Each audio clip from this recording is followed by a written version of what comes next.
Perdido al sur del mundo, el archipiélago que forma las Islas Malvinas fue en 1982 testigo de una guerra impensada, en la que un país sin historial reciente en guerras enfrentaba a una de las potencias más grandes del mundo. Las batallas se llevaron en tierra, en el mar y en el aire. El mundo se llevó varias sorpresas, pero definitivamente la batalla aérea se llevó gran parte de las miradas. Las arriesgadas maniobras de la aviación argentina y los inéditos modos de ataque hicieron que luego de esta guerra los protocolos de defensa naval cambiaran para siempre. 1982 Malvinas, la guerra desde el aire. Por 150 años los reclamos se realizaron de forma pacífica y diplomática.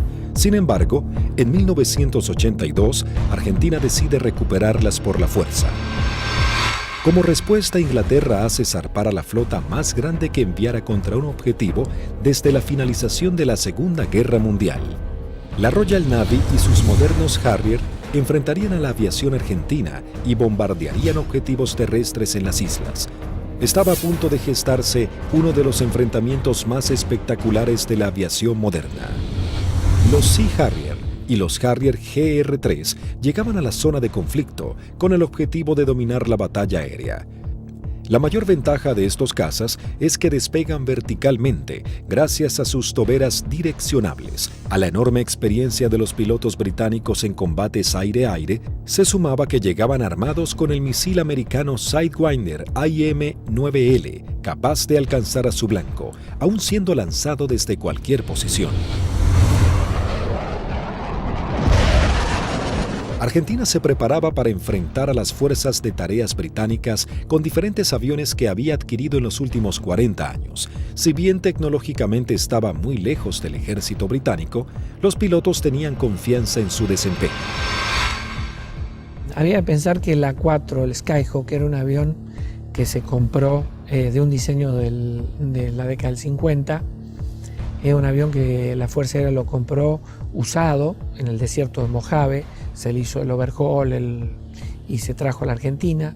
Voló aproximadamente 140.000 horas antes de la Guerra de Malvinas, o por ahí, o sea que es un avión que tuvimos muchísima experiencia. La flota de la Fuerza Aérea Argentina estaba compuesta por las máquinas que para el momento eran antiguas.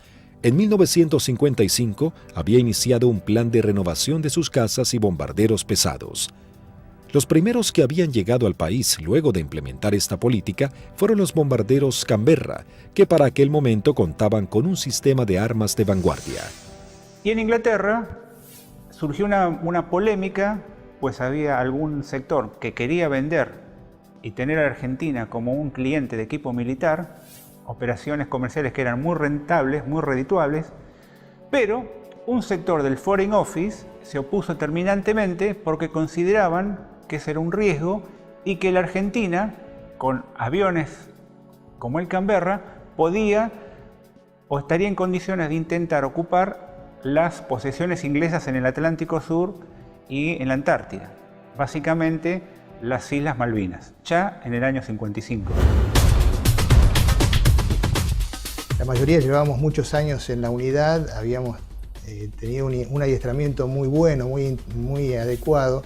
Para nosotros esto era como participar en uno de los tantos ejercicios que se hacían, ¿no es cierto?, en esa época, y se simulaban operaciones reales, con lo cual teníamos un adiestramiento muy bueno y aparte un conocimiento mutuo entre las tripulaciones muy bueno, ¿no es cierto?, y aparte un espíritu realmente que nunca decayó.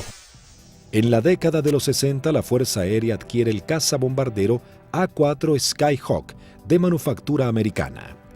La Fuerza Aérea Argentina comenzó a recibir sus primeros A4 en 1966 y 1974 se adquirió un nuevo lote de 25 Skyhawks A4C. La Fuerza Aérea Argentina también contaba con un avión de combate de fabricación nacional, IA-58 Pucará. Una docena de cazas a reacción Mirage 3 que habían sido adquiridos con la finalidad de proveer defensa aérea a la ciudad de Buenos Aires también estaban al servicio de las batallas aéreas. 39 aviones Dagger de origen israelí, su principal función era la cobertura aérea y el bombardero. En 1972, la aviación naval argentina adquirió un lote de 16 Skyhawks A4Q, que fueron destinados a la tercera escuadrilla de caza y ataque con asiento en la base aeronaval de Comandante Espora. La tercera de caza y ataque con Skyhawk había desarrollado numerosas técnicas o tácticas propias para atacar naves a mar abierto. Era una unidad desde ese punto de vista muy experimentada y reconocida inclusive por su capacidad. Estos Skyhawks, a diferencia del A4B y C, se caracterizaban por ser un sistema de armas capaz de operar desde el portaaviones argentino 25 de mayo.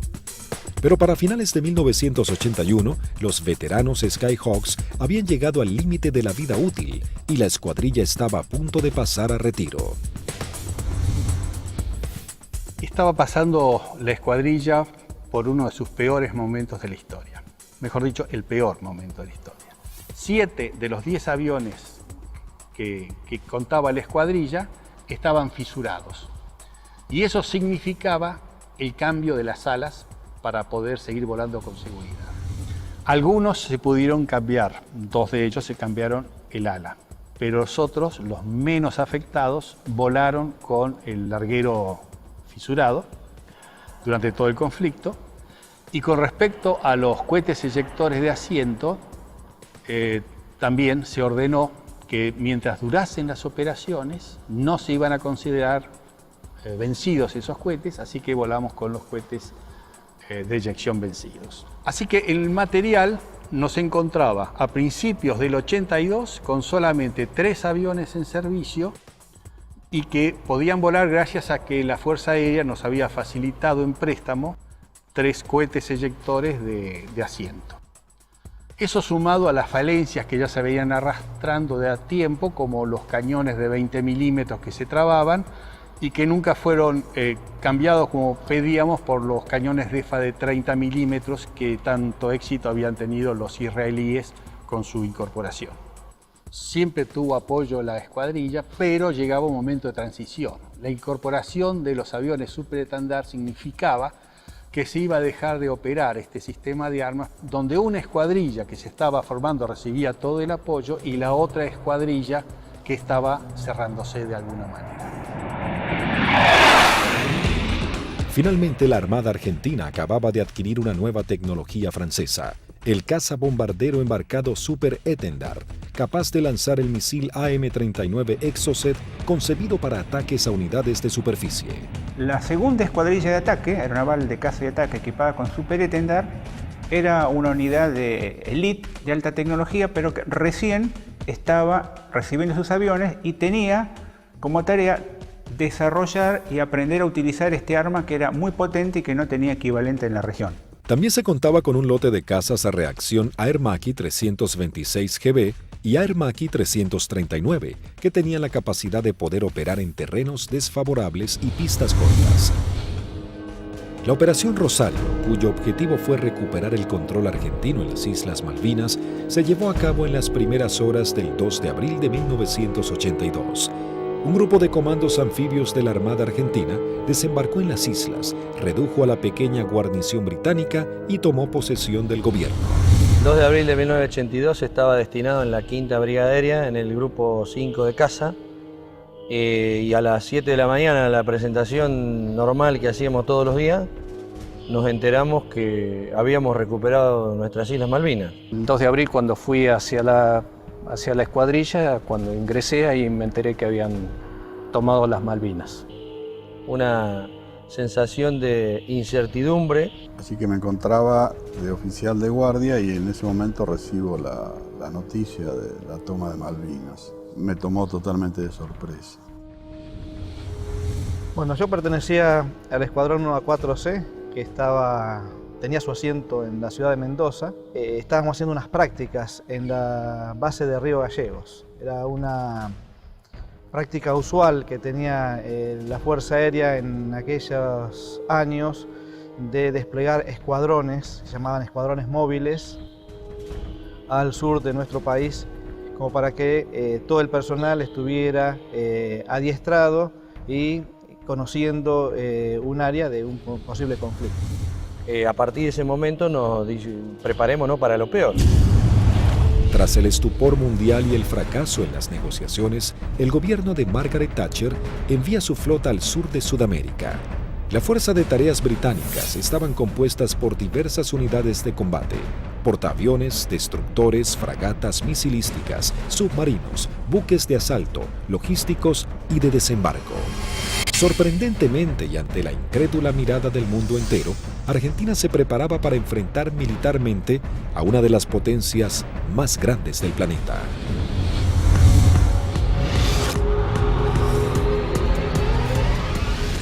Los pilotos argentinos tuvieron un veloz entrenamiento para aprender a neutralizar objetivos navales sin ser derribados.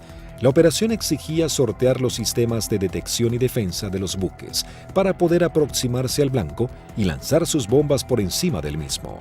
Había que equilibrar la inferioridad tecnológica con la capacidad humana.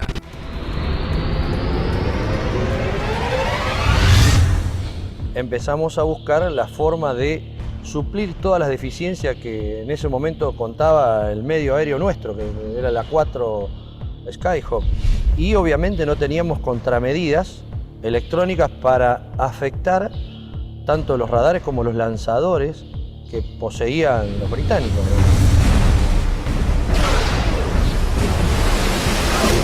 Los misiles que tenían desde 30 kilómetros, desde 20 kilómetros, 15 kilómetros y a partir de ahí cañones o armamento liviano, digamos. O sea, tenían una defensa muy grande para un solo elemento que podía ser un destructor, digamos.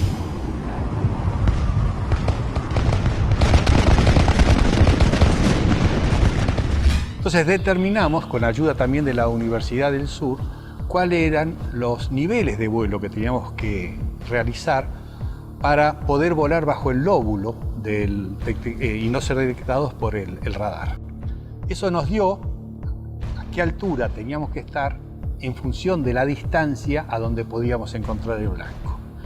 Y en la última parte, ya desde unos 50 kilómetros del blanco, teníamos que volar por debajo de los 15 metros, bastante pegados al agua, para no ser detectados por ese lóbulo. Dentro de los 20 kilómetros ya nos tomaba.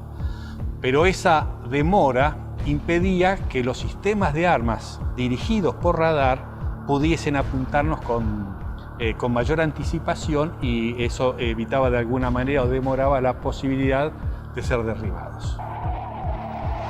Los aviones debían volar a escasos metros del suelo, no más de 10 metros a velocidades que oscilaban entre los 900 y 1000 kilómetros por hora. La mayoría no poseía radares y las comunicaciones debían ser mínimas para evitar ser detectados. Las maniobras eran realmente arriesgadas, pero parecía ser la única forma de poder enfrentar a la moderna flota británica. El adiestramiento de vuelo rasante era complejo y arriesgado. En el mar no había ninguna referencia visual de la altura en que se encontraba. Los A4B y A4C no contaban con un radioaltímetro, instrumento fundamental que mide la altura en la que se encuentra el avión con respecto a la superficie del suelo. El instinto y el oficio pasaron a ser herramientas vitales para los pilotos. Durante la práctica le tratábamos de decir al guía que volara más bajo, hasta tanto perdiéramos la vista del horizonte mar y ya empezaba a entrar en el efecto suelo, del mar, digamos, empezaba a cabalgar sobre la turbulencia que producía el aire, digamos, cerca del mar. El armamento que utilizaba la Fuerza Aérea estaba compuesto por diferentes bombas antiguas, paradójicamente de origen británico. Y nosotros usábamos una bomba inglesa, la ANM-65A1, de 1000 libras, una bomba de Labro Lincoln, inglesa, de demolición de manzanas, que la devolvimos con muchísimo cariño y sin costo, como decía alguno. Paralelamente a los entrenamientos y mientras la flota británica se acercaba más y más, la Armada comenzaba una carrera contra el tiempo intentando de poner en servicio 8 de sus Skyhawks. También los técnicos buscaban poner en funcionamiento los escasos misiles Exocet que habían llegado al país antes del retiro francés. Hasta ese momento esta tecnología solo había sido probada en polígonos de tiro por sus fabricantes. nos dan la orden de la posibilidad de poner a punto el diálogo entre lo que era el sistema nuevo del superestándar con el misil M39. Cuando conectamos todo aquí en el país, el sistema no funcionaba porque eran un avión con un corazón de la época del 80 con las valijas de test que eran de la época del 70. Había ingenieros que se dedicaban a desglosar todo lo que era la parte matemática, cómo traspasar distintas informaciones, y algunas de las cosas también se hicieron por ensayo y error. Se iba buscando como un candado a combinación, ¿no? Se iba buscando número por número hasta llegar al número ideal que el misil pueda leer la información del avión. Y bueno, eso nos llevó un tiempo, hasta que un día la valija que reemplazaba al misil nos da que el misil había salido y que todos los parámetros que habíamos colocado estaban incorrectos. Eso ya nos daba un alto porcentaje de seguridad de que el misil por lo menos recibía la información correcta.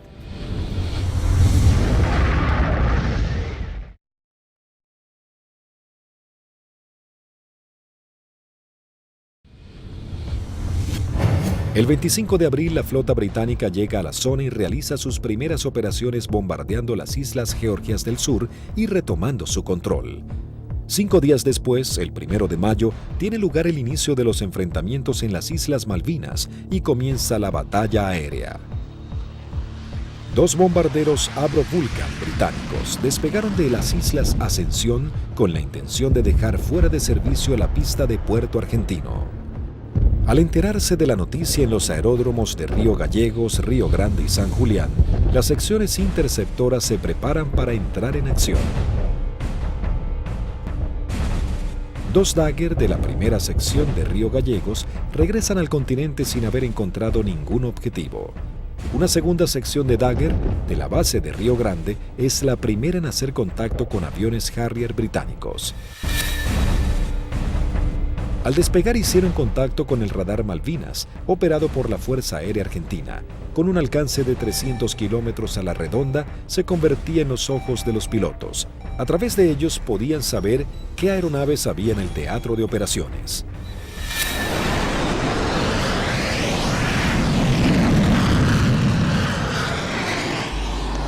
Tienen 2 pichones para ustedes a 120 millas náuticas, 20 grados firme.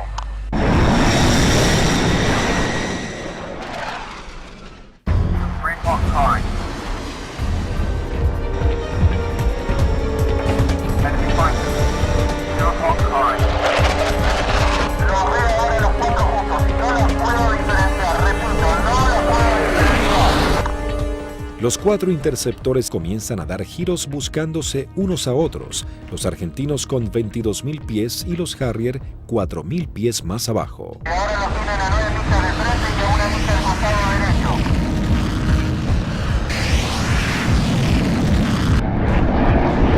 Los Harrier, invirtiendo sus toberas, cambian rápidamente de dirección para enfrentar la amenaza argentina. Ahora los Harrier están enfrentados a ustedes, repito, están enfrentados. Los Harrier se niegan a tomar altura para enfrentar a los argentinos, ya que los Dagger tienen un mejor desempeño en altura. Tampoco los argentinos descienden a donde el Harrier corre con ventajas. Por esta razón no se produjo combate alguno. Esa misma tarde se produce la primera baja cuando el primer teniente Ardiles, en uno de los Dagger, armado con misiles Chaffee y cañones, pone rumbo solitario a las islas. Dirigido por el radar Malvinas, aún Eco se acerca a su misión, sin saber que en realidad se aproximaba a una trampa mortal. Lo que erróneamente el radar detectó como un objetivo eran 2 Sea Harriers en formación cerrada.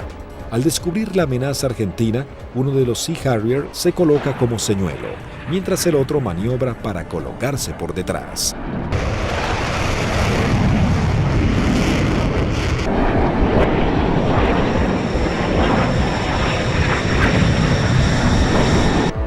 Ardiles se coloca en posición de disparo y lanza un misil Chaffee que es evadido por el piloto británico.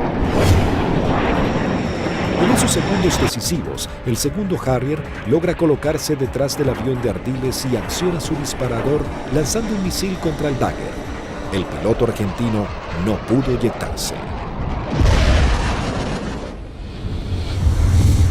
Tras patrullar la línea de la costa, 3 Dagger de la base aérea de San Julián prosiguen hacia Puerto Argentino.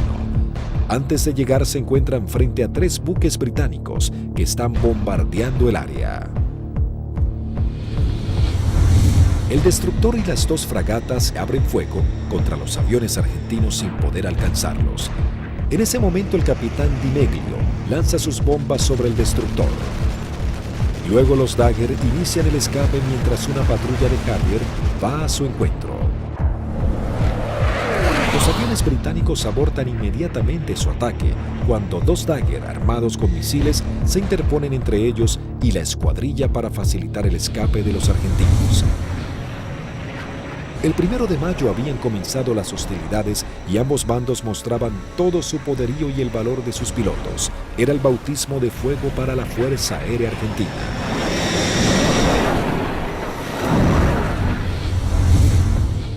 La guerra aérea había comenzado con los primeros enfrentamientos. Los británicos entraban su base de operaciones en la isla Ascensión y desde los portaaviones Hermes e Invencible. El objetivo principal era inutilizar la pista de Puerto Argentino, así dificultar las comunicaciones entre la isla y el continente, comprometiendo las posibilidades de los pilotos argentinos. La pista fue desde ese momento uno de los blancos principales de los Vulcan y los Harriers británicos. La primera baja en la pista es el mismo 1 de mayo, cuando los Sea Harrier bombardean al Pucará del teniente Yukik, alcanzando a su piloto y gran parte del personal que trabaja en el lugar. Fue el primer contacto con la guerra en sí, digamos, ¿no es cierto? En definitiva, nosotros habíamos tenido ya el aviso que había sido atacado Puerto Argentino a eso de las 4 de la mañana, y a partir de ahí nosotros entramos a movilizarnos y tratar de sacar los aviones, porque la mayor debilidad era el momento de puesta en marcha. Es decir, uno estaba sentado y había gente que estaban apoyando en la puesta en marcha del avión, que también la inexperiencia por ahí, uno se pregunta por qué había tanta gente, pero todo con el ánimo de colaborar y que los tiempos para que saliera lo más rápido posible fuera corto.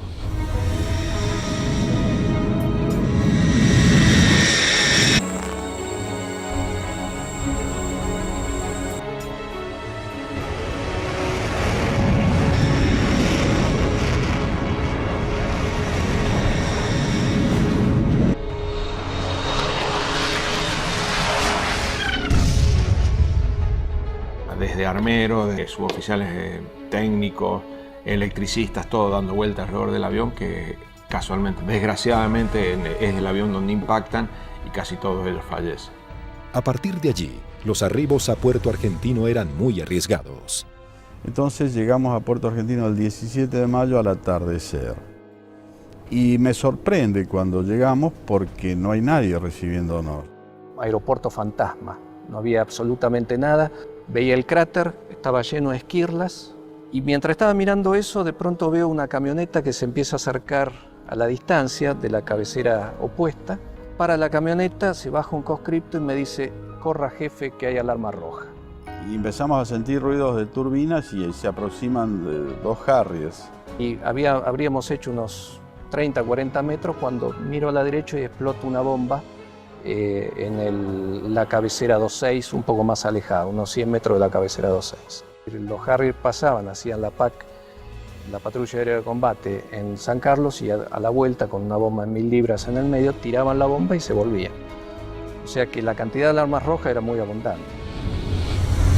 El 2 de mayo, el submarino nuclear británico Conqueror hunde al crucero Ara General Belgrano. En la operación mueren 323 marinos argentinos. La guerra había comenzado de la manera más cruda para Argentina.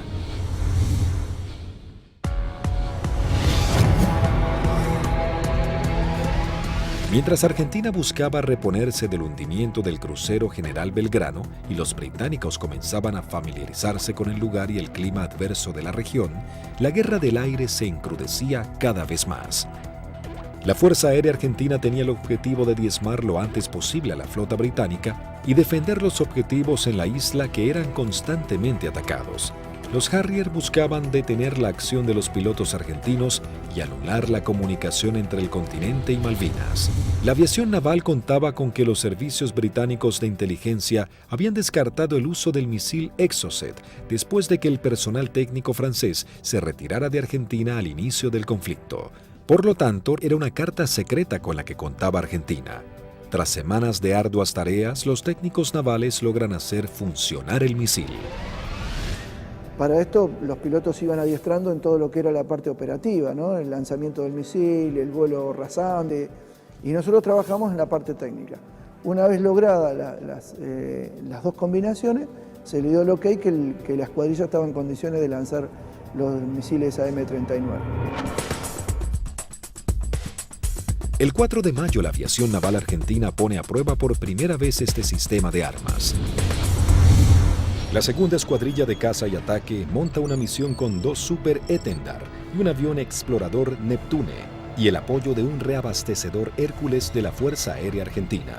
El avión explorador Neptune detecta 3 contactos.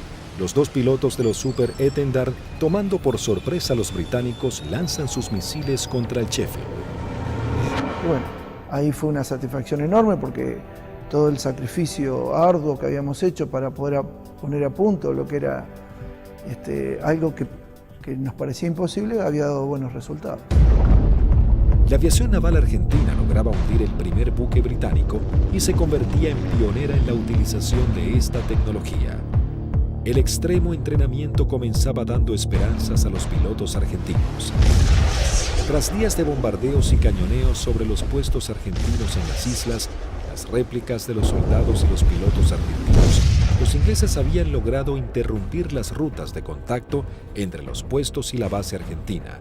La comida comenzaba a escasear en la vanguardia y el clima bajaba abruptamente. Los pilotos argentinos patrullaban el aire en busca del lugar exacto en el que los ingleses buscarían hacerse a tierra. Y a partir de ese 1 de mayo, a través de todas las acciones que realizó el escuadrón y los escuadrones de otros sistemas de armas, se iba degradando tanto el material como el personal, íbamos perdiendo camaradas en forma permanente. Entonces es como que el cerco se iba estrechando cada vez más. Finalmente, el 21 de mayo, comenzaba la última etapa de la guerra con el desembarco en la bahía de San Carlos. Con la colaboración del comandante Ewing Southby Taylor, quien conocía el lugar por haber prestado servicios en Malvinas, el general Jeremy Moore había decidido que ese era el lugar ideal para su desembarco. Los primeros avances de las lanchas de desembarco habían sido positivos, el lugar no estaba minado y parecía que sería un arribo relativamente sencillo. Pero con las primeras luces de la mañana, el teniente primero Carlos Daniel Esteban visualiza uno de los barcos y da aviso. Una Hermaki 339 de la aviación naval realiza un vuelo de reconocimiento por la zona. Ni bien superé las primeras alturas, donde están las posiciones del batallón 5, ya comencé a observar acciones de combate. Había un helicóptero incendiándose, tropa de infantería desparramada corriendo por el campo y un helicóptero dándole apoyo. El aviador naval ingresa al estrecho de San Carlos, divisa un helicóptero en vuelo estacionario para alertar sobre posibles ataques aéreos. Me preparo para atacar ese helicóptero y ya me preparo para disparar. Observo todo el despliegue naval inglés sobre el establecimiento San Carlos. Rápidamente descubre que en el lugar había por lo menos media docena de buques ingleses. Con el piloto inglés nos alcanzamos a mirar. En ese momento recién él me ve. Kripa realiza un brusco giro a la izquierda, pasando a escasos metros del helicóptero.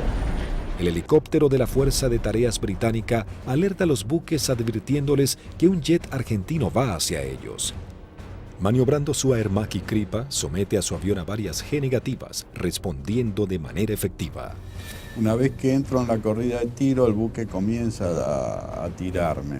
Yo con cañones y cohetes solamente podía producirle daños muy pequeños, entonces mi intención era tratar de dejarlo fuera de servicio al buque, es decir, atacar todo su sistema de radares, de radios, antenas. Volando en forma rasante se coloca en posición de disparo contra el primer buque que cruza frente a su mira de tiro.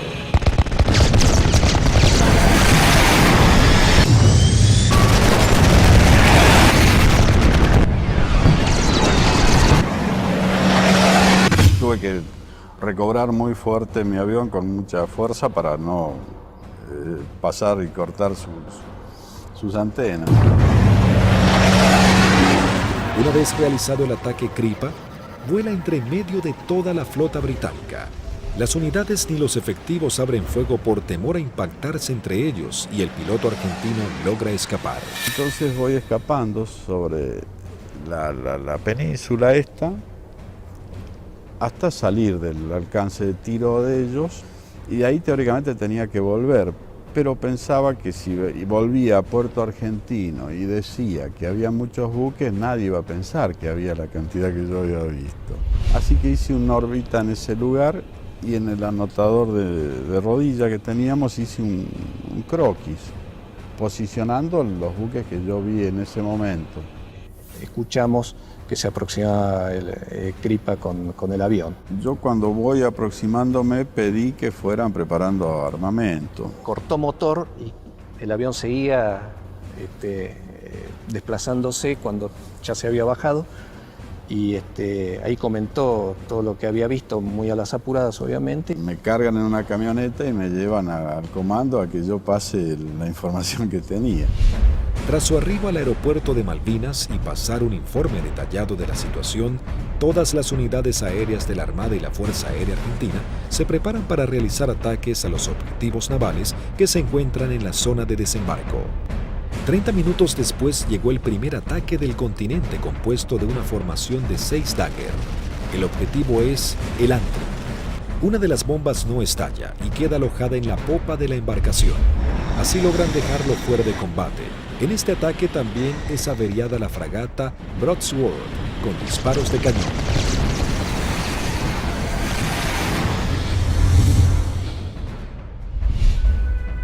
En Río Grande, las escuadrillas de Dagger y A-4Q navales parten para atacar blancos ubicados en el estrecho de San Carlos. Argentina intentaba dominar el espacio aéreo en el archipiélago. Había poco que hablar en ese momento. Hicimos la última información de meteorología y con lo que nos trajo el capitán Castro Fox, salimos 2 secciones reforzadas. Yo salí con el teniente Márquez y el teniente Arca y el sublíder era el teniente Rótolo con el teniente Lecuri y el teniente Silvester.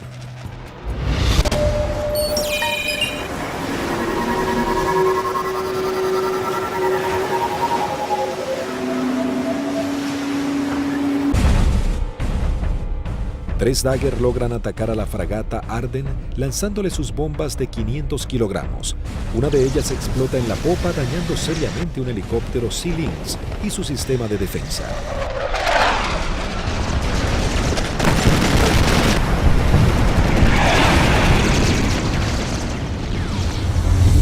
En ese instante, 3 A-4Q navales se aproximan en vuelo rasante a la bahía Ruiz Puente en búsqueda de algún blanco.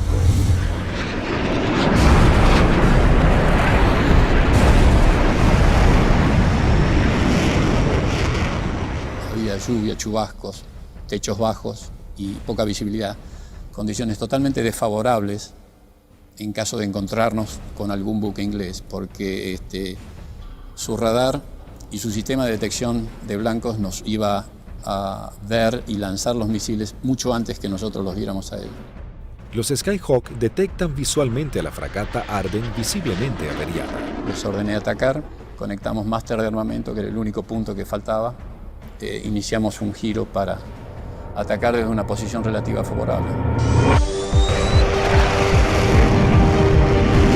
Los 3 A-4Q navales se aproximan en vuelo rasante a 900 kilómetros por hora. El teniente Márquez, quien vuela último, ve el impacto producido por una de las bombas de 250 kilogramos del capitán Alberto Filippi, que da de lleno en la popa, elevando una gran bola de humo y esquirlas.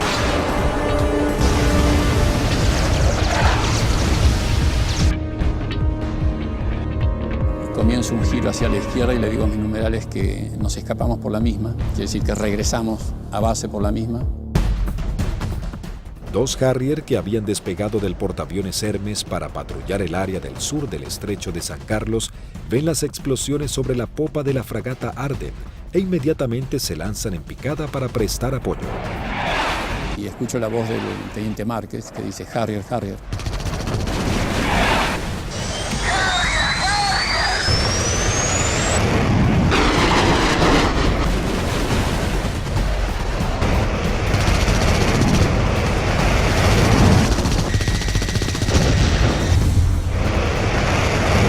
Mientras el otro Harrier va tras el A4Q del capitán Filippi y le lanza un misil Sidewinder.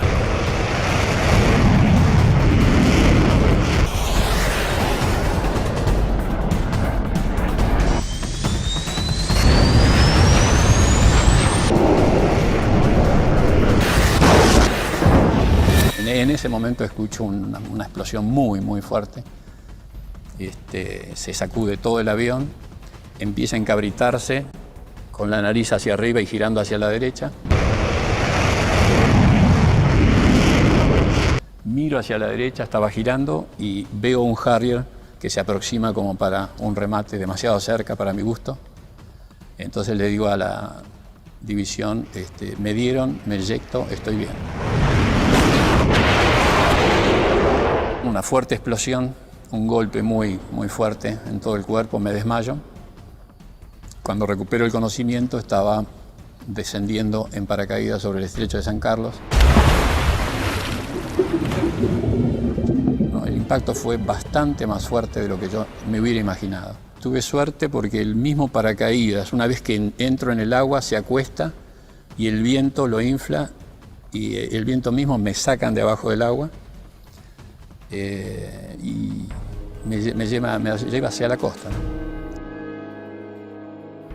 En la costa, bueno, llegué, estaba realmente agotado.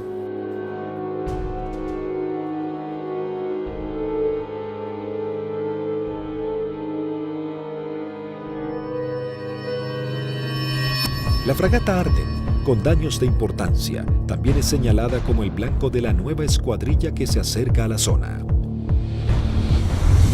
Llegamos al borde de la bahía y vimos un destructor en el medio, una fragata para nosotros tipo 21 en el medio del canal, y esa fue la que señalé y esa fue la que atacamos. El teniente Rótolo dice a babor y vimos a lo que después supimos que era la Arden en el medio del canal, del estrecho.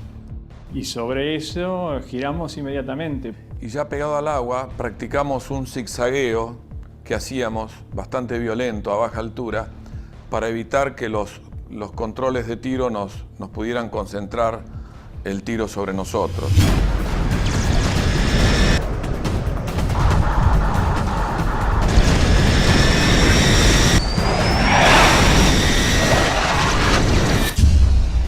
Lo que parece una eternidad antes tiene que ascender a 60 metros, 200 pies, nivelar el avión y empezar a hacer puntería si quiere que la misión sea efectiva. Yo vi que se inundaba el mar de piques y uno sigue con esa trayectoria, ya no tiene otra alternativa.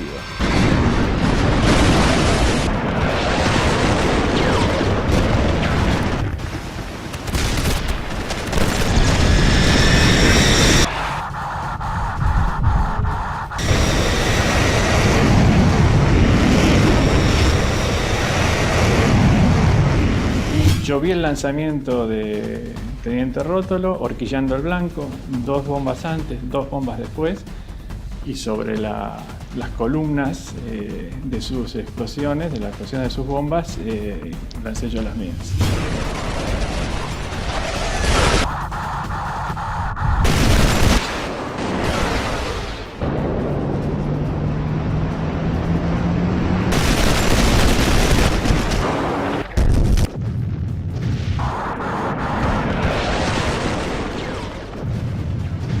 Mientras lanzaba, intentaba no perderlo de vista, porque de hecho estábamos con combustible muy marginal y él tenía un equipo que yo no tenía a bordo, que era el BLF, que es un equipo de navegación y que le permitía una navegación precisa. Mi seguridad de hacer el camino más corto de regreso al aeropuerto era mantenerlo a él a la vista.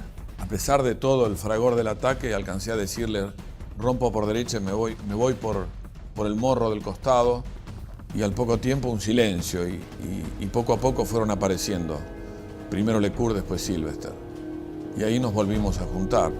Por un lado teníamos la satisfacción del deber cumplido y por otro el sabor amargo de haber perdido, bueno, lo que las estadísticas dicen que se pierden en este tipo de ataque a unidades navales. El 50% de las unidades que salen normalmente no regresan. Sí, es un ataque, es violento, es muy violento lo que se vive en la cabina. Debido a los ataques que sufrió ese día, la fragata HMS Ardent se une en las frías aguas del estrecho. Sin embargo, las fuerzas terrestres británicas preparan el avance a Puerto Argentino. Las batallas eran cada vez más encarnizadas. El ejército británico debía lidiar con las tropas argentinas apostadas en las islas, los ataques certeros de la aviación y con el clima que día a día se volvía más frío. El 23 de mayo se desata un nuevo ataque contra otra de las unidades de superficie claves de la Fuerza de Tareas británica. Esta vez el blanco es otra fragata clase 21, la Antelope. El primer ataque a los buques en San Carlos comienza poco después de las 9 de la mañana con escuadrillas de Skyhawks navales y de la Fuerza Aérea. Una segunda escuadrilla de 4 Skyhawks A4B de la Fuerza Aérea Argentina se abre paso a través del fuego antiaéreo y de los misiles. Los A4B a cargo del primer teniente Luciano Guadagnini y el alférez Gómez se dirigen hacia la fragata Antelope para atacarla. Guadagnini inicia su corrida de ataque, lanza su bomba y es alcanzado. El impacto deja su avión fuera de control, pero el piloto logra enderezar su A4, aunque no pudo evitar la colisión contra el mástil de la fragata. El piloto no alcanza a eyectarse antes del impacto.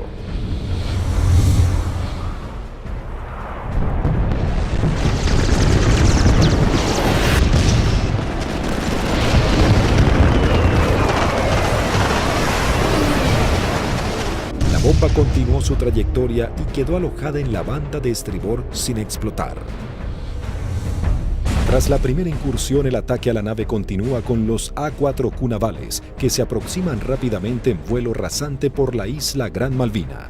Pude recorrer bien pegado al terreno en la isla Gran Malvinas y llegamos lo que vendría a ser al cordón muy bajo que hay, pero de unos 450 metros de altura.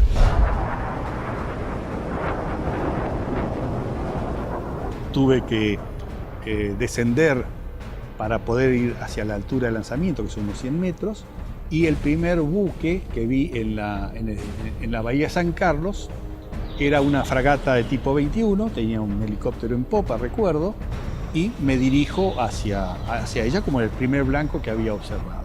La zona de operación estaba totalmente clara, con sol, despejado y el mar muy calmo.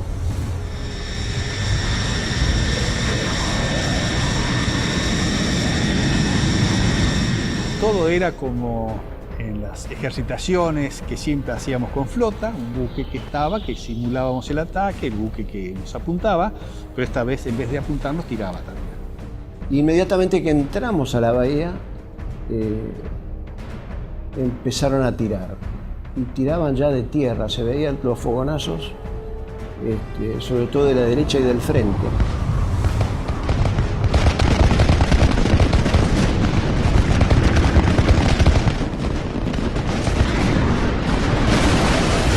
Cuando estaba más cerca de la entrada a la bahía, puedo ver sobre la izquierda a un buque que era más redituable como blanco, porque era un buque grande de tipo logístico. Así que cambié el arrumbamiento para seguir sobre este buque. En un momento dado quise tirar cañones porque tiraban de todos lados y salieron 2 disparos y se me trabaron los cañones. Así que me quedé con la bomba. Veo que desde la proa del buque sale una especie de bengala que reconozco que era un misil, y el misil era un Sicat. que venía en forma así errática hacia mi avión. Hago una maniobra evasiva, un fuerte giro hacia la derecha, algo veo pasar por el costado así de la cabina. Pero evidentemente el misil ese me había sacado en la corrida de puntería, que si bien no me derriba, logra el objetivo de que yo no pueda lanzar con mayor precisión las bombas y evidentemente mi salva fue larga. Habían borrado las matrículas de los buques, así que se veía un buque gris clarito sin poder identificar qué buque era. Cuando paso lanzo, eran 2.000 libras de peso que largaba en un instante, el avión hace una cabreada, quiere subir, impido que suba y cuando miro adelante estaban tirando de todos lados.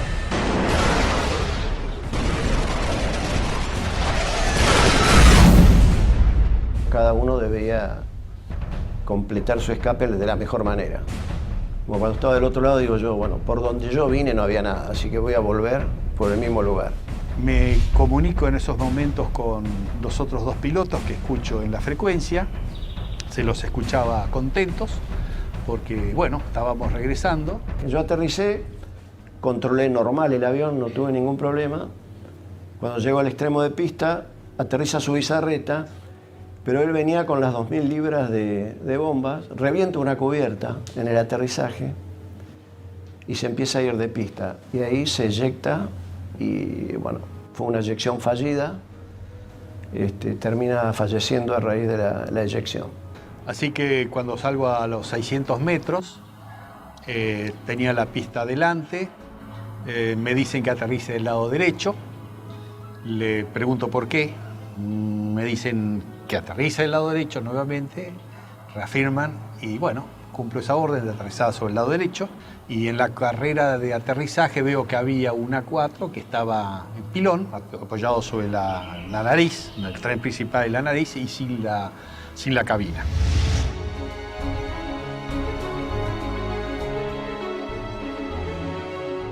No sabíamos nada de los tres primeros y su bizarreta que acaba de morir en el aterrizaje.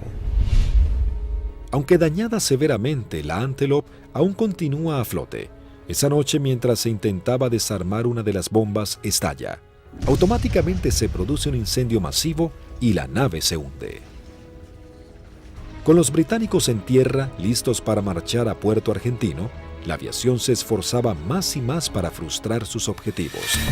Por las noches, los Canberra arrojan bombas pesadas para hostigar blancos en las áreas donde las tropas británicas poseen puntos fortificados de artillería, logística y puestos de mando. Se usó la táctica, digamos, del tiro a gran altura, pero auxiliado por el radar. La mayor amenaza para nosotros eran los misiles tierra-aire y las patrullas de Harrier. En la última oportunidad que tiramos sobre Monte Kent, el radar nos avisa de que se estaban acercando una patrulla de Harrier y nos fue dando las posiciones relativas, o sea, nos avisa que estaban a 25 millas, nosotros hacemos el tiro, realizamos la maniobra evasiva, a partir de allí le damos al avión la máxima velocidad posible, ¿no es cierto? Vemos que se acercan hasta 20 millas y luego empezamos a perder, digamos, a ganar distancia con respecto a los Harrier, con lo cual esa fue una amenaza concreta que no llegó a acercarse a la distancia de tiro. Con las primeras luces de la mañana del 25 de mayo, el mayor ataque de la aviación argentina comenzaba a gestarse. El almirante Woodward, jefe de la Marina Británica, previendo la situación, rápidamente despliega sus unidades para sostener los ataques. Los observadores navales argentinos mantienen actualizada la posición de los buques enemigos mientras las escuadrillas llegan a la zona. En el continente, los dos Super Étendard de la Armada Argentina preparaban los misiles AM-39 Exocet para un segundo ataque sobre la flota británica con un rumbo de acercamiento diferente para lograr una mayor efectividad. Los británicos tienen certeza que los aviones aparecerán desde tierra, pero los radares no pueden detectarlos. A las 15:20 horas surgen dos A-4B sobre la isla Borbón y se dirigen hacia mar abierto, encontrando a la fragata y el destructor frente a ellos. Los A-4B lanzan su armamento. Una de las bombas rebota en el mar e impacta sobre el buque atravesando su cubierta de vuelo, destrozando la parte delantera de un helicóptero Sea Lynx y luego cae al agua. Los otros dos A-4 se acercaban en rasante rápidamente hacia los buques.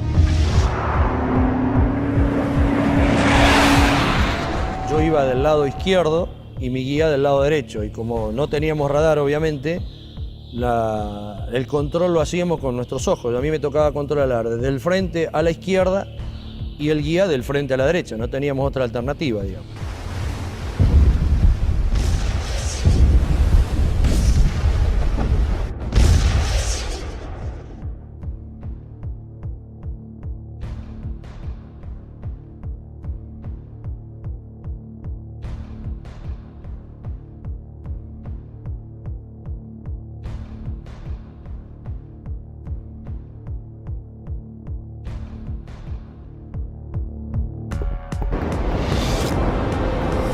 Inmediatamente el guía pone viraje brusco a la izquierda, dejando sin opción a Barrio Nuevo de tener que elevarse para esquivarlo entrando en el área de tiro del radar, que al estar en automático, inmediatamente lanza un misil Sea Dart. Escucho a la otra escuadrilla, Carballo, que dice el misil, el misil, el misil. Y Rinque, que venía atrás, le dice no se preocupe que va por otro lado.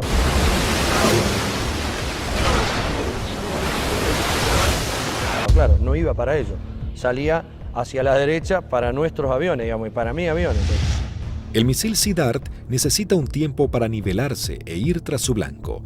Como los aviones argentinos ya estaban muy cerca del blanco, lograron pasar por debajo sin que éste pueda derribarlos. Dije, bueno, ahora por tiempo no me va a alcanzar más, porque yo iba aproximadamente a 950 kilómetros por hora y el misil iba ya a 1.6, 1.8 de Mach, hasta que girara y todo, aproximadamente volaba, calculan alrededor de 1 minuto, 1 minuto 10. No nos alcanzaba más, digamos.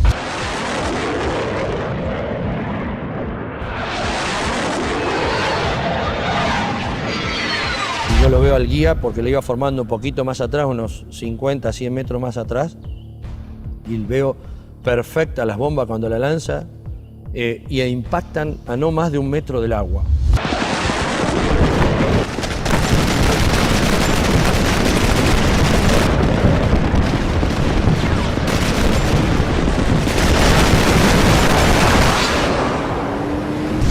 De inmediato se desata un incendio incontrolable. Corte de las comunicaciones, electricidad y pérdida completa del control de la nave. Cuando aterrizamos en Río Gallegos, estaban columnas de mecánicos, los primeros 200, 300 metros con banderas, saludándonos. Dijimos, yo pensaba, mirá que bien, estaban festejando el 25 de mayo, digo, contento que volvemos los 4 aviones, espectacular, bárbaro. Y cuando vamos a la plataforma para estacionar, vemos que hasta que el jefe de escuadrón viene a recibirnos y algunos pilotos. Yo no entendía nada, y yo como era el último avión, yo no me preocupé. Y cuando bajo, el jefe de escuadrón me maltrató. ¿Qué hizo? ¿Qué hizo usted, Alfredo? Yo le digo, el avión está en servicio, le digo, puede volar, no lo rompí, no hice nada. Le digo, está bárbaro. No, pero ¿qué hizo? Y ya me agarra de la solapa, eso no me lo olvido más. Así de la campera, de lo que le quedaba del chaleco salvavidas, le dice, ¿pero qué hizo, señor? No sé. Me despeiné en el vuelo, le digo, estoy desilustrado, no tengo ni idea. No, ¿qué hizo? Acaban de hundir un buque en 20 minutos. 19 hombres sucumben inmediatamente en el ataque y se hunde 20 minutos después de ser alcanzada.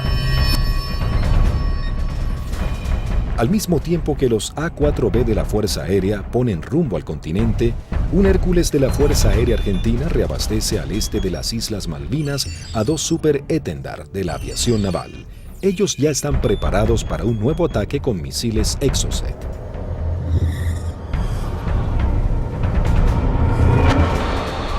A unos 60 kilómetros de la flota británica, los Super Étendard detectan varios ecos en sus radares. Eligen los más grandes y mientras toman altura de lanzamiento, los datos son transmitidos a sus misiles de manera automática.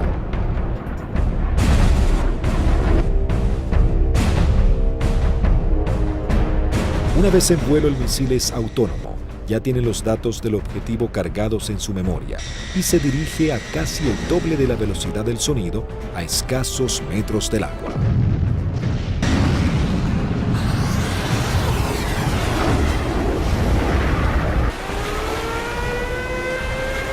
Nuevamente los británicos lanzan una alerta de combate. Los navíos ordenan despegar helicópteros con equipos para señuelos antimisil. Uno de los Exocet impacta en el buque e inmediatamente se desata un incendio que destruye elementos vitales para la operación anfibia que se desarrolla en San Carlos.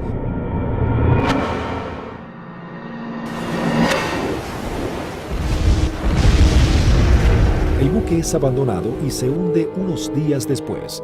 Si bien el daño infligido sobre la flota británica era considerable, cada vez la resistencia argentina estaba más doblegada en las islas. La guerra llegaba a su nivel más desesperante con las bajas temperaturas. Las tropas británicas se preparaban para avanzar por tierra. Sin embargo, los soldados argentinos apostados en las islas no cedían posiciones y los bombardeos aéreos azotaban a la flota británica. Las fuerzas argentinas, visiblemente cercadas en Darwin, resistían con el apoyo de la aviación. El 28 de mayo se proyectó atacar a las posiciones inglesas con los aviones IA-58 Pucará, que desde el 21 de mayo estaban asentados en Puerto Argentino.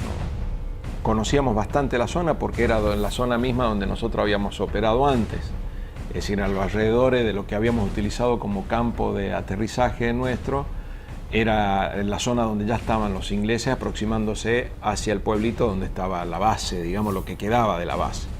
Yo alcanzo a ver algo que se mueve, levanto y hago una ráfaga de cohetes, siento una voz en la frecuencia de mi radio que me dice desde tierra en Darwin, siga tirando que están ahí, siga tirando que están ahí. Y ahí empiezo a sentir dos disparos también que me empiezan a impactar en el avión. El Pucará, si tiene alguna cosa, es la maravilla del gran poder de absorción de impactos, digamos, porque la manera que yo sentía que me pegaban, digo, me van a desarmar el avión. Yo trato de salir, como los impactos que me pegaban eran casi todos del lado derecho, quiero virar el avión hacia la izquierda y ahí el avión ya no me responde. Bueno, entonces ahí tomo la decisión de eyectarme. Muy bajo, yo ya estaba, creo que no más de 15, 20 metros del suelo. La sensación de estar colgado en un paracaídas no la tengo porque fue como si hiciera un salto desde un techo al suelo, porque fue todo demasiado rápido. Tengo grabado en la memoria que pasa el avión abajo mío todavía y el agujero a través de la cúpula por donde había salido el asiento. Y todavía que le siguen tirando porque se ven trazantes que van hacia el avión. No vi si el paracaídas se abrió, no sé, no supe nada. Ya me encontré en el suelo y enredado intenté salir corriendo y ahí me enredo en los cordones del paracaídas, que caigo, me vuelvo a levantar y tratándome de sacarme el paracaídas y ahí ya me agarran dos ingleses, me apuntan y se me acabó la historia. Con las bajas temperaturas, los plazos eran cada vez más cortos y los ingleses buscaban generar un desenlace rápido. La Fuerza de Tareas Británica intenta cerrar su cerco sobre Puerto Argentino. Para lograr este cometido se organiza un desembarco anfibio apoyado de unidades navales en la zona de Puerto Fitzroy el 8 de junio. La Fuerza Aérea Argentina recibe la información del movimiento de dos buques de desembarco británicos. Rápidamente se preparan para lo que sería el día más negro de la flota. Se lanzan desde el continente dos escuadrillas de A-4B, dos de M5 Dagger, listas para el ataque a objetivos navales, y una tercera armada con cañones para diversión. La primera escuadrilla de A-4B divisa y bombardea el buque de desembarco Sir Galahad. También se bombardea la costa en donde los ingleses comenzaban a llegar.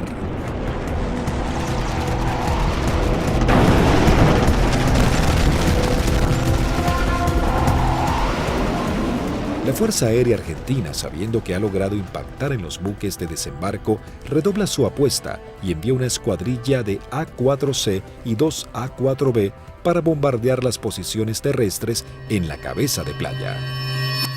El día 8 de junio se me avisa por la mañana temprano de que, bueno, era uno de los seleccionados para que esa tarde, a través de un avión Learjet, pudiéramos volar hacia Mendoza y poder visitar a nuestras familias. Pero claro, antes de poder alcanzar esa meta había que realizar una misión, entonces todo cambia un poquito el ángulo de cómo uno está viendo esa misión. Por supuesto que nadie hablaba, ¿no? Todo en ese momento estaba muy consustanciado con sus cosas íntimas, recordando a la familia, bueno, recordando a algunos camaradas que también habían caído. Así que bueno, uno ya, ese es el último momento que uno tiene como para pensar en uno mismo y en pensar en sus familiares. Siempre nos despedíamos de los compañeros que se quedaban y el abrazo era interminable y como si fuera la última vez, ya que no éramos kamikaze como nos dijeron, sino que teníamos conciencia de los riesgos y que las chances siempre eran muy escasas para sobrevivir. Una característica que teníamos siempre en nuestra unidad es que el personal de mecánicos que preparaba nuestros aviones y armaba nuestros aviones se ponía siempre al costado de ambos lados de la pista, con banderas argentinas, con los trapos con que limpiaba el avión, con lo que tuviera, con la campera, como para saludarnos y darnos ánimo. A las 15 horas parten hacia las islas las primeras 2 escuadrillas de A-4B compuestas por 3 aviones cada una. Por diferentes inconvenientes, deben regresar 2 aeronaves al continente y debido a que solo un avión cuenta con el instrumento navegador, se juntaron todos quedando una formación de 4 Skyhawks. Previo abastecimiento, llegaron hasta las islas, donde descendieron a escasos metros del mar para no ser detectados. Aquí fue la primera complicación que observé. Al hacer control de combustible antes de entrar en la zona de combate, me di cuenta que había uno de los tanques externos que no me había transferido todo el combustible de ese tanque, con lo cual ya el combustible que tenía sabía que no me iba a alcanzar para regresar al continente. Pero como estábamos muy próximos a la zona del ataque, decidí continuar. La sección ingresa a la isla Soledad con una formación escalonada sorteando la variada geografía del lugar para evitar ser detectados por los radares. Los pilotos saben que no cuentan con el factor sorpresa y que serán recibidos con un intenso fuego antiaéreo. Realmente dantesco, a pesar de que ya teníamos todos experiencia de que nos tiraran, pero era dantesco ver la cantidad de proyectiles 20 milímetros, 30 milímetros, artillería antiaérea y misiles de diversos tipos. Los A4 sobrepasan las defensas aéreas y se dirigen rumbo a Bahía Agradable. En ese momento sucede algo inesperado para Sánchez. El numeral 4 lo sobrepasa, quedando él en 4º lugar. Inmediatamente yo traté de acelerar mi avión para volver a tomar la posición que yo tenía inicialmente en la formación. O sea, trataba de alcanzarlo a Vázquez pasándolo por la derecha. 2 Sea Harrier del Escuadrón 800 giran en círculo sobre Fitzroy. Uno de los pilotos ve aproximarse un avión en vuelo bajo desde el sudeste e inmediatamente le avisa a su compañero. En ese momento, no sé por qué razón, se me ocurrió darme vuelta a la izquierda de mi avión y mirar detrás del avión. Y lo que se veían eran impactos de proyectiles atrás de mi avión, inmediatamente en la cola, y se levantaban surtidores de aguas, varios piques detrás de mi avión. Sánchez, sin saber quién era su atacante, decide continuar con su maniobra para lograr colocarse tercero en la formación. Cuando está sobrepasando al alférez Vázquez, Bolsan, el líder, encuentra al lanchón de desembarco saliendo del seno Choi Seul. Cuando la ve, inmediatamente pone viraje y el resto de los aviones lo siguen, con lo cual los 3 aviones se me vinieron encima mío. Ninguno se había dado cuenta que yo venía tratando de ocupar mi posición, con lo cual los tuve que saltar por arriba, evitándolos, tomé altura, lo cual siempre era un riesgo, porque evitábamos tomar altura en la zona del combate porque era un tiro al pato, decíamos, de cualquier avión o cualquier buque que anduviera en la zona.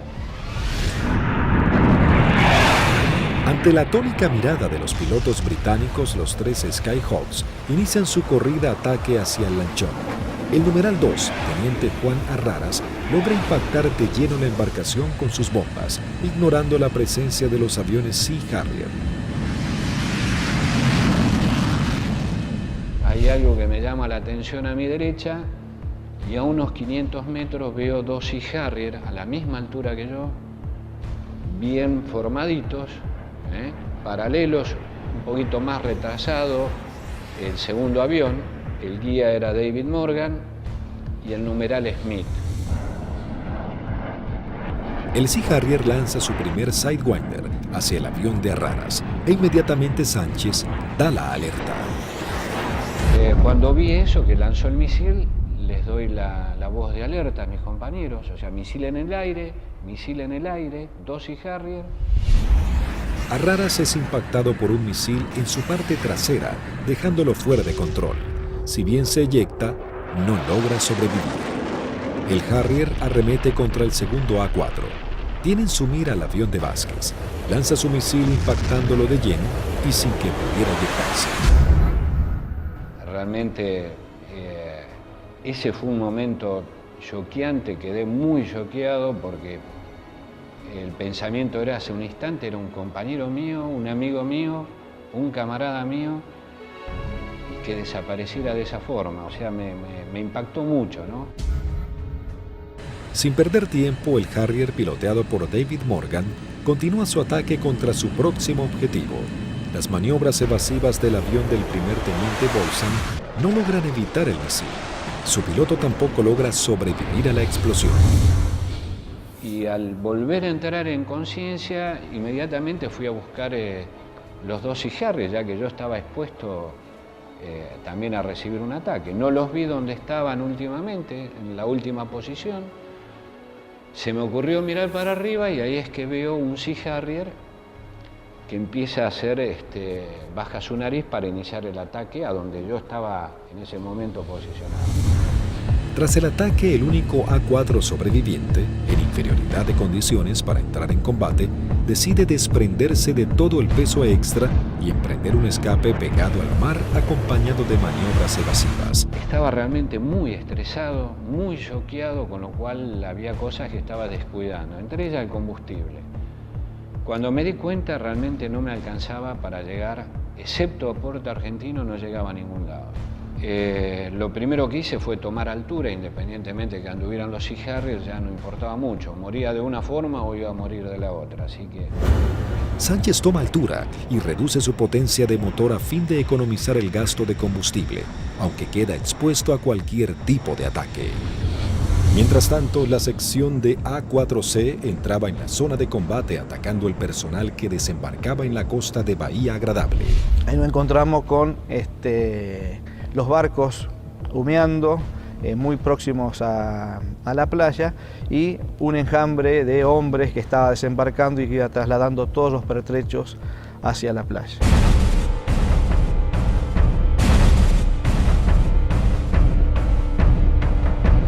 A partir del momento en que nos visualizaron, comenzaron a disparar tanto con armas livianas como con los misiles Blue Pie, que son misiles transportados por un hombre.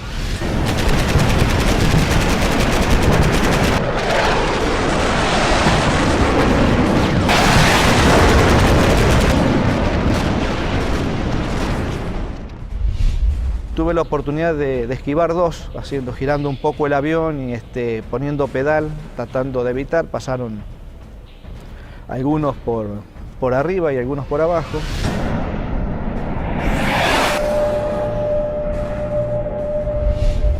Siento también una explosión en la parte delantera de mi avión, que bueno, puede ser algún misil que me haya tocado, pero pude seguir operando, lancé las bombas y en el momento en que giro a la izquierda veo a mi numeral que está escapando hacia la izquierda con una luz roja que lo está siguiendo.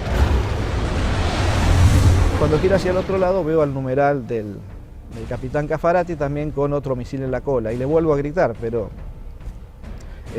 hace caso omiso, pero era a través o por el problema que yo tenía de mi equipo de radio. El Skyhawk del teniente Sánchez se encontraba expuesto en altura, con sus cañones trabados y sin combustible para llegar a la base. Toda su escuadrilla había sido derribada y no había sobrevivientes. De la decisión del piloto podría salvarse, caer prisionero o congelarse en medio del mar. Mientras tanto, en algún lugar sobre el océano Atlántico, el teniente Sánchez decide arriesgarse e ir en busca del Hércules reabastecedor, descartando la idea de regresar a las islas para eyectarse y ser tomado prisionero. Cuando vamos camino al reabastecedor, escucho la voz del, en el momento, el teniente Sánchez, el Pipi Sánchez, que había sido uno de los únicos sobrevivientes del ataque anterior. Tenía una última oportunidad, si el reabastecedor, el avión Hércules, se había quedado en la zona, me quedaba una chance más. Con lo cual le hice el llamado en la frecuencia de reabastecimiento, me contestó. Las comunicaciones eran dramáticas porque yo estaba desesperado, así que le pedí por favor que si me podía ayudar, necesitaba reunirme con él y que me diera combustible.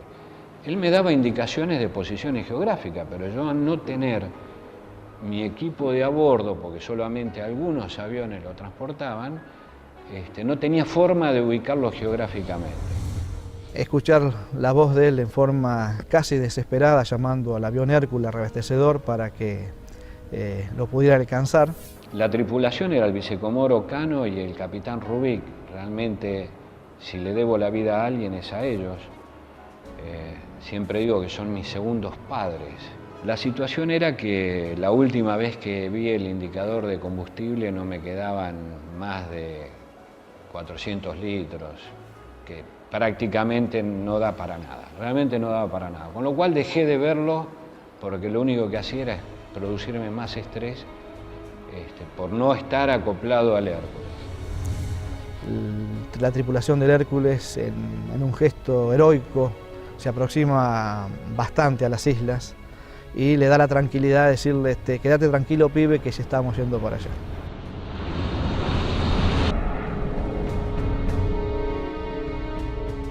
Y luego pude acoplar y me transfirieron combustible que me permitió llegar a Río Gallegos, a nuestra base. En el regreso, el brigadier Paredi observa que su indicador del nivel de aceite de su avión comienza a fluctuar. Nuevamente el fantasma de la caída en medio del océano vuelve a aparecer. Con lo cual digo, bueno, puede ser que me hayan producido alguna perforación, esté perdiendo aceite y se grane el motor y acá me queda a mitad de camino. Lo único que atiné fue a sacar mi libreta de control de procedimiento, donde tenía una foto de mi señor y mis hijos, para echarle una última mirada, para decir, bueno, por lo menos están en mi recuerdo hasta último momento. Afortunadamente el indicador, después de eso, no sé si fue mi familia o Dios que me dio una mano, esto se acomodó y pudimos llegar con felicidad a la base San Julián. Con las últimas luces del día, aterriza el teniente Sánchez luego de su trágica misión. Llegué prácticamente en las últimas horas, ya estaba oscureciendo. Me impresionó mucho en el momento que llegué a plataforma, choqueado, transpirado, mal, estresado, ver los mecánicos de mis 3 compañeros que no iban a volver, que los estaban esperando. Así fue como terminó ese día. Lamentablemente los 3 compañeros míos murieron, 2 fueron derribados por David Morgan y 1 por el Smith, volando sin largo. Habían logrado detener un desembarco clave para las fuerzas de tareas británicas, las misiones cada vez más peligrosas y dejaban en claro el poderío de la aviación argentina.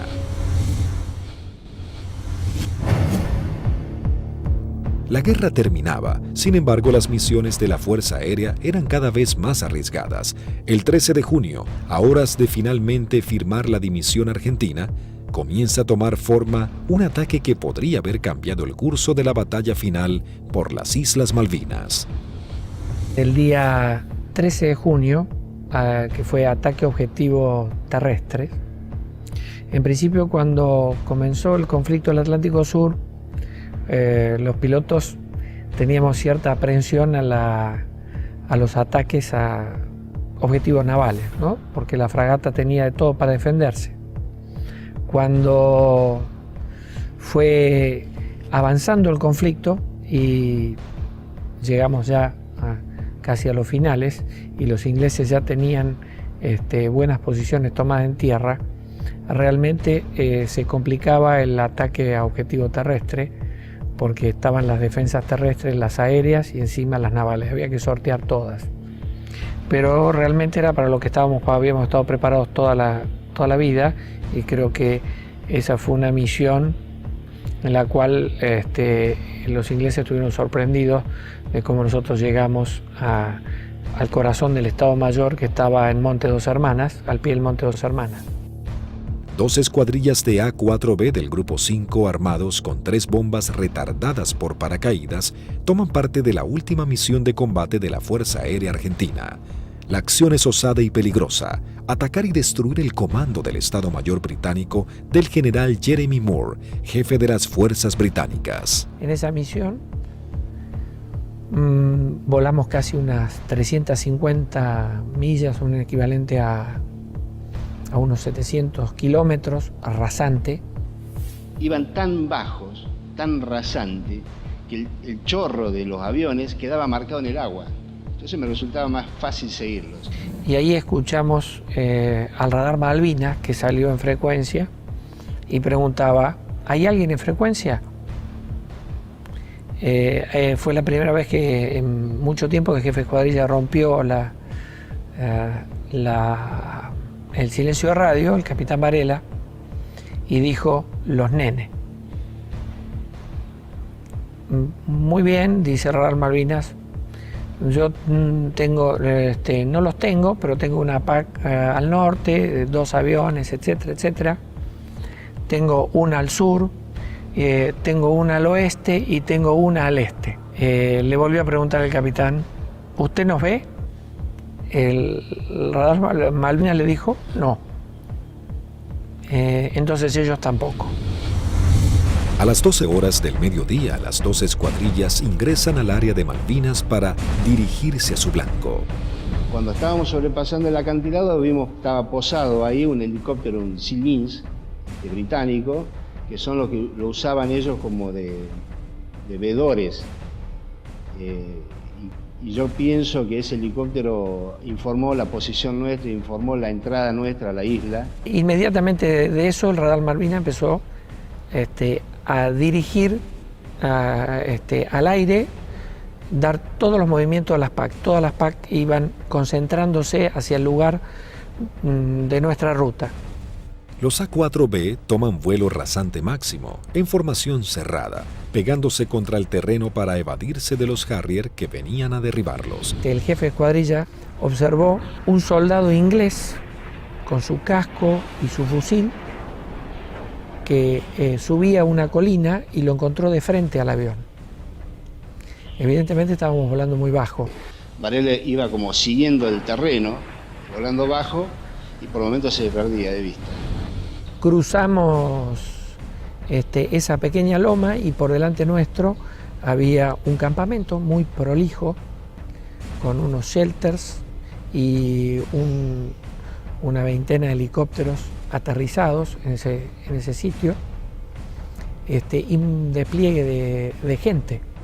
Los 4 Skyhawks logran sortear el terreno y llegan al corazón del Estado Mayor británico. Hasta que escucho tirar, dice Varela, tirar. Y veo ahí veo los fogonazos de los 4 bombardeos que hicieron cada uno de los aviones. Los A4B se dirigen directamente al cuartel general y lanzan sus bombas. En medio del caos e improvisando la defensa, el general Moore escapa del ataque. Pude ver el impacto de los helicópteros en marcha y el impacto de los cañones nuestros, una mancha marrón que iba pegando en cada uno de las puertas del helicóptero. Yo era la primera experiencia que tenía de haber tirado tan cerca. Incluso uno de los helicópteros despega y, digamos, nos pone el rotor de frente al avión. La segunda escuadrilla, al mando del teniente Cepeda, entra en acción realizando un segundo ataque sobre los cuarteles de Muno. Cuando yo veo ese escenario, ordeno a mi escuadrilla tirar en ese lugar, ya sobrepasado el ataque de Varela, más adelante. Tiramos las bombas y bueno, vamos a salir. Yo salgo, sigo la línea de vuelo y venía un helicóptero, un Siquín, cruzando de mi derecha a izquierda. Y empecé a disparar a ojo, pero como la munición es trazante, me quedaba marcado por dónde iba la munición, entonces yo veía y movía el comando como para que barrerlo al helicóptero con la munición.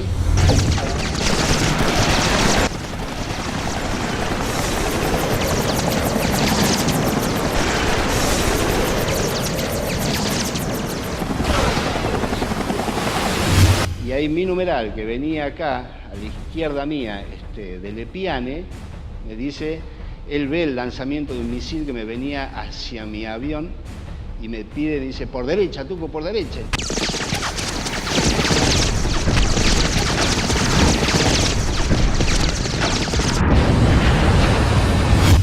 Decidimos salir en forma individual, atravesando las islas, con regreso al continente, por a San Julián. Los A4B emprenden su regreso al continente volando rasante. Algunos de ellos con averías deben ascender para economizar combustible. Las situaciones individuales de los pilotos se vuelven complejas. Utilizo mi avión y veo a mi derecha, abajo a mi derecha, una sombra de un avión, de un perfil de un avión. Uy, es un Harrier. Me viene siguiendo un Harrier. Entonces ahí empiezo a hacer maniobras evasivas de viraje de máxima performance, de mucha G, tanto para la izquierda como para la derecha. Izquierda para la derecha. Y cada vez que nivelaba el avión, veía, estaba la sombra. Yo digo, pero este Cristo no se va. Digo, ¿cómo hago para sacármelo de encima? Miraba por el espejo, miraba por el otro espejo, miraba para atrás, parecía una lechuza, daba la vuelta a la cabeza así, miraba por un lado, miraba para el otro y estaba la sombra ahí. Era mi avión, era la sombra de mi avión. Empecé como a tranquilizar yo mismo, me hablaba, me decía, tranquilízate Tuco, porque así no podés seguir, no podés, estaba muy nervioso, estaba como que por el momento temblaba, no sé, una sensación muy rara de ese momento vivido ahí. El numeral 2 de la escuadrilla que nos seguía empezó a perder combustible, notar que perdía combustible en forma muy grande, ese fue el alférez de Lepiane. Otro momento terrible de esa misión, cuando el piano me pregunta si qué hacía. Imagínate, el alférez me dice que voy al reabastecedor o me eyecto en la isla. Una decisión que yo, por más jefe de escuadrilla que fuera en ese momento, yo no la podía tomar porque estoy decidiendo sobre la vida de un camarada y de un amigo. Era muy difícil. Dije, piano, encomendate en Dios, pedile a Dios que te ayude y decidí vos, no me lo pidas a mí, por favor, decidí vos. Ya sabíamos que como estaba y con las transmisiones que recibíamos no volvía al continente, entonces le pedimos al reabastecedor que lo fuera a buscar. Y él veía que a medida que se iba buscando a la coordenada donde nos canta donde estaba el reabastecedor, él veía su indicador de combustible bajar más, me decía, tengo 500, tengo 300, tengo 200, yo decía, no llega a nada, no te busca nadie, no te rescata nadie, en medio del Atlántico no te rescata nadie. El comandante del Hércules, vicecomodoro Lee 30, escuchando los pedidos de Lepiane, decide ir hacia él aún sabiendo que puede ser derribado por misiles británicos. Ahí en ese momento el piano lo ve al Hércules, él estaba arriba del Hércules y hace el viraje y se le tira al Hércules. Pensá que era un alférez, tenía muy pocas horas de vuelo. Y creo que debe haber sido el tercer reabastecimiento de él.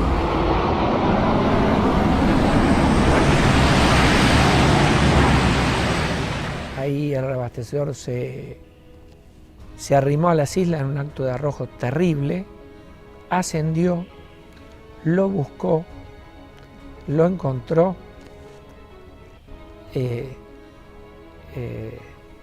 reabastecieron con una pérdida de combustible muy importante en el plano, tenía un agujero que atravesaba el plano completo, o sea que todo lo que le daban, parte iba al motor y el resto iba fuera del avión, y regresamos todos sanos y salvos al continente. Todos llegamos, incluso de Lepiane.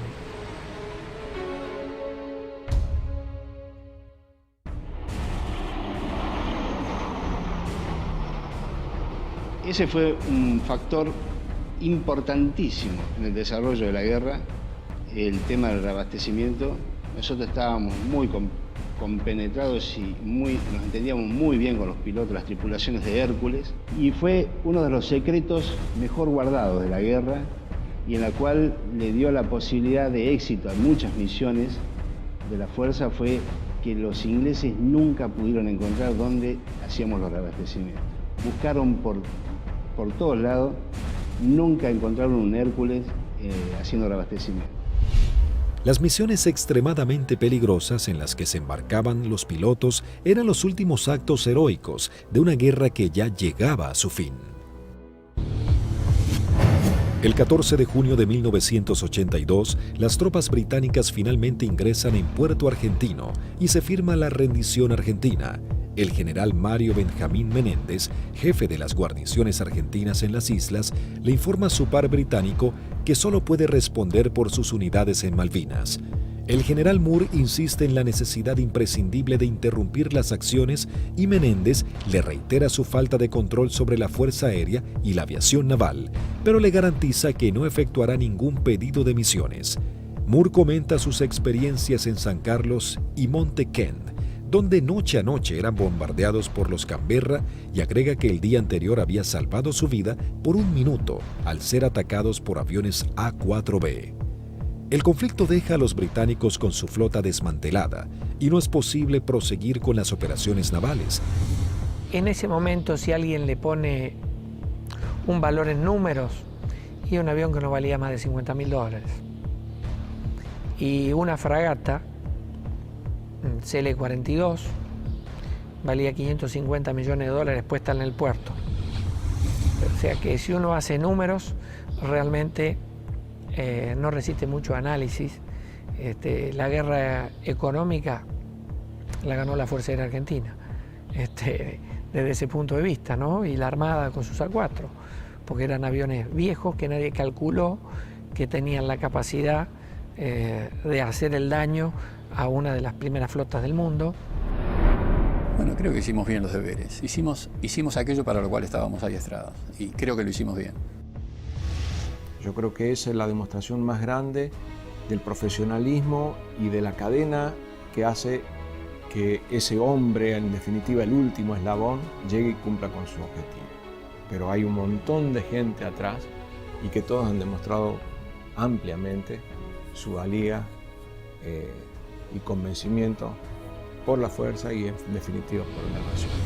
Lo realmente importante es el vínculo que uno genera con el camarada que va a entrar en combate junto a uno, que va a arriesgar su vida con uno y del cual va a depender de mí y yo voy a depender de él. Son los que nos permitieron trabajar como un grupo realmente integrado y yo particularmente me siento orgulloso de haber pertenecido a los halcones navales. El escuadrón, a pesar de que tuvimos muchas bajas, tuvo el espíritu y las ganas de seguir combatiendo y defender algo que era nuestro. Muy poca gente valora realmente lo que hizo un piloto arriba de un avión en la desventaja que se volaba. Se dice siempre que si querés saber cómo te fue en la guerra, preguntale a tu enemigo.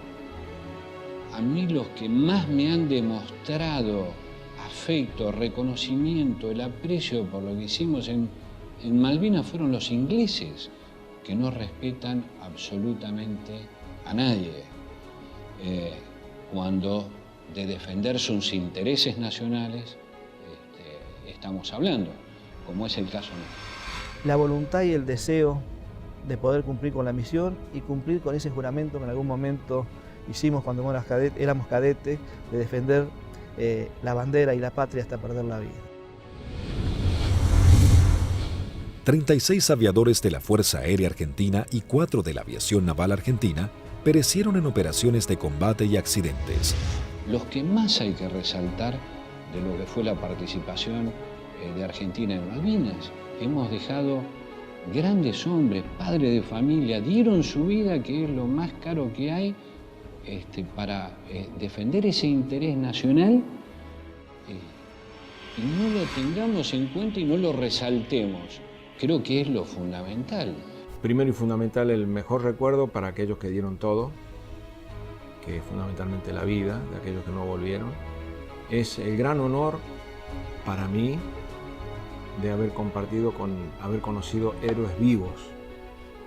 Eso yo creo que es el mayor honor que he tenido, que me ha permitido la vida.